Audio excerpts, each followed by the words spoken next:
Bonjour, quand on parle du Nouvel An chinois, il faudrait qu'on s'intéresse également à l'économie chinoise qui est liée au Nouvel An. Pourquoi? Parce que quand on parle du Nouvel An chinois, on parle non seulement d'une fête traditionnelle chinoise, mais aussi de l'économie qui sont liées et aussi des vacances qui sont liées à ce Nouvel An chinois.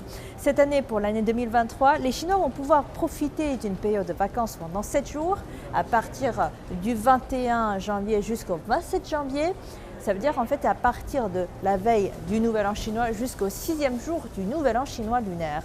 En ce moment, je suis chez un fleuriste à Solana, l'un des centres commerciaux les plus importants dans l'est de Beijing, en Chine.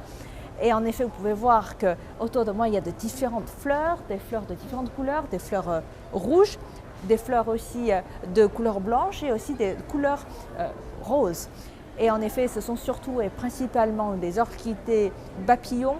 Ce sont typiquement des fleurs qui signifient le bonheur et qui signifient de bonnes chances pour la nouvelle année. Si vous êtes en Afrique, si vous êtes en Europe, n'hésitez pas à chercher ce genre de fleurs pour offrir à vos amis et à vos proches. Tout à l'heure, j'ai pu avoir une conversation avec la responsable de ce stand de fleurs qui m'a indiqué que depuis que la Chine a assoupli ses règles de prévention contre la Covid-19, elle a pu voir une augmentation de sa recette de plus de 50%. Elle a été plus que ravie de voir qu'en rien qu'un après-midi, elle a pu vendre plus de 9 bouquets.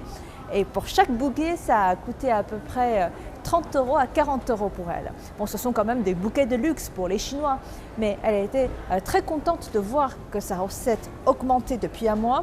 Pourquoi s'intéresse-t-on à l'économie chinoise liée au Nouvel An chinois ? Parce que ce n'est non seulement une fête traditionnelle, mais aussi une période de vacances, une période de 7 jours durant laquelle les gens vont pouvoir voyager, vont pouvoir se rassembler, vont pouvoir aller au restaurant, vont pouvoir aller au théâtre, au cinéma et aussi profiter de cette période pour la consommation. Donc cette période de 7 jours, non seulement ça servira comme un indicateur de l'économie chinoise, mais aussi ça servira d'un indicateur de voir où en est la confiance dans le marché chinois. Et je profite aussi de cette occasion pour souhaiter à nos chers téléspectateurs une très bonne année 2023 et surtout une très bonne année du lapin.